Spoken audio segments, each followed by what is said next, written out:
Pangkat ukur pupulasan, diri ukur sasampiran, awak ukur bobogaan, umur ukur gagaduhan. Naon anu rek disombongkeun?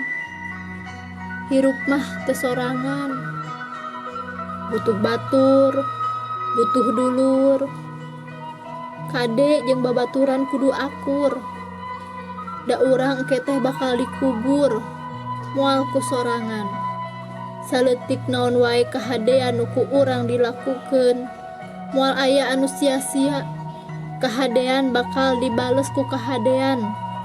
Sakumaha berat beungharna ku kaayaan hiji jalma bisa dipastikeun tetep ngabutuhkeun ka jalma leutik.